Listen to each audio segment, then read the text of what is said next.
Erdőóriások.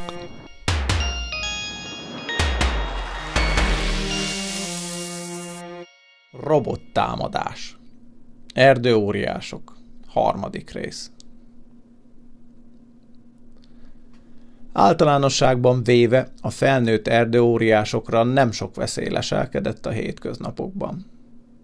Voltak persze gonosz óriások, akik rosszat akartak másoknak, de rajtuk és az óriásokra vadászó lélektelen robotokon kívül igazából nem kellett aggódniuk semmiféle külső fenyegetés miatt. Méretük, erejük és különleges képességeik megfelelő védelmet nyújtottak számukra. Az óriás gyerekek persze sokkal sebezhetőbbek voltak. Veszélyes lehetett rájuk maga a környezet is, például beleeshettek árkokba, vagy rájuk zuhanhattak kisebb-nagyobb tárgyak, ha óvatlanok voltak. Az erdőóriás szülők, azaz Örökzöld Hanna és Tölgyes Imi, is általában a gyermekeik Zsuzsi és Bandi miatt aggódtak, és szinte sohasem maguk miatt. Amikor az erdőóriások egy esős őszi napon rábukkantak egy elhagyatott emberi falucskára, nagyon óvatosan merték csak megközelíteni az omladozó házakat. Hanna többször is elmondta a gyerekeknek, hogy szétnézhetnek, de rendkívül elővigyázatosnak kell lenniük. Imi körbejárt, és szándékosan leomlasztotta azokat az épületeket, amik már rogyadoztak. Amikor végzett, egy bólintással kiadta az engedélyt, és a gyerekek elindulhattak végre felfedezni az emberek által hátrahagyott dolgokat. Zsuzsi és Bandi számára a néptelen falu tele volt kincsekkel.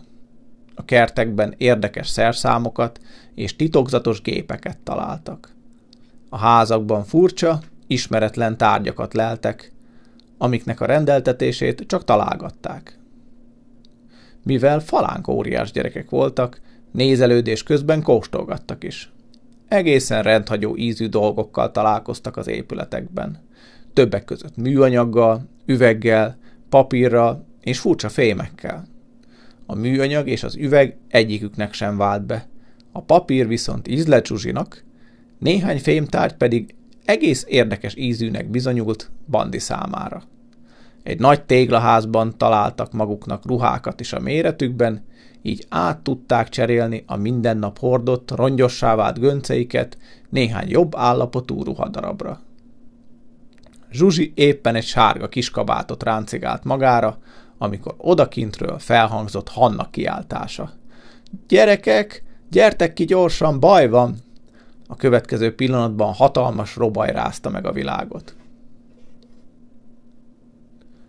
A ház, amiben Zsuzsiék voltak, megremegett, és repedések futottak végig a falain. Bandi először moccani sem tudott az ijegységtől, de aztán Zsuzsi sikolya felrázta a bénultságból. Odaugrott a húgához, kézen fogta, és rohanni kezdtek kifelé az omladozó épületből. Csak a szerencsém múlott, hogy időben kijutottak, és nem rogyott rájuk az egész ház. Odakint rémisztő látvány fogadta őket. Robotok kerítették be, és támadták meg az óriás családot. 3 különböző irányból zsiráf méretű, mechanikus lábakon járó gépszörnyek közeledtek Imi és Hanna felé, időről időre bombákat és acélszigonyokat lődözve az erdőóriások felé. Imi viszonzásként egész házakat haigált a támadó lépegetőkre. A levegőben darabokra hulló romok nem voltak ideális lövedékek, de 2 robotot azért csak ledöntöttek már lábról. Sajnos még fél tucatnyi gépszörny működőképes maradt, és ezek változatlanul támadták az óriás családot.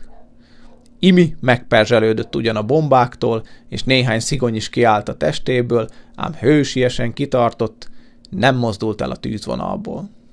Amíg a férje fogcsikorgatva küzdött, addig Hanna a talajra kuporodva az óriás gyerekeket igyekezett biztonságba helyezni.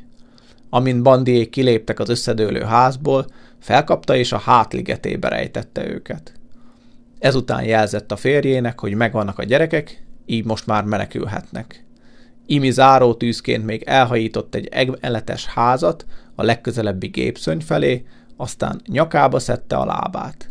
Hanna szaladt elől, Imi pedig szorosan utána. a saját testével védve a felesége hátán megbúvó gyerekeket. Bombák robbantak az óriások körül. Az egyik eltalálta Imi busa fejét, amitől az erdőóriás kissé megszédült. Hanna közben bekapott egy szigonyt a lábába. Az óriásasszony fájdalmasan felkiáltott. Futás helyett bicegésre váltott. A gépszörnyek kisebbek voltak és fürgébben mozogtak, mint a lomha óriások. A robotok kihasználták a sebességüket, folyamatosan mozogtak és tüzeltek. Nem engedték kitörni az óriásokat a gyűrűjükből. Hannáék lendülete megtört. Úgy tűnt, hogy az erdőóriások nem fognak tudni kijutni innen, és a gépek csapdájában végzik majd. Az óriás gyerekek érezték a szüleik tehetetlenségét, és kétségbe esetten kiabáltak félelmükben. Ekkor azonban felhangzott egy bandiék számára kifejezetten ismerős hang a csatatér széléről. Hát jó napot! Engem meg kihagytatok a buliból? Dörrent egy mély bariton. Robi bácsi! Kiáltott fel Zsuzsi és Bandi egyszerre. Rozsdás Robi, a drótszakállú, rozsdafoltos testű vasóriás vadul belevetette magát a küzdelembe. Kisebb volt, mint az erdőóriások, ám láthatóan neki több tapasztalata volt a robotokkal vívott harcban. Oda rohant a legközelebbi fémszörnyhöz, és kirúgta alóla a lábát.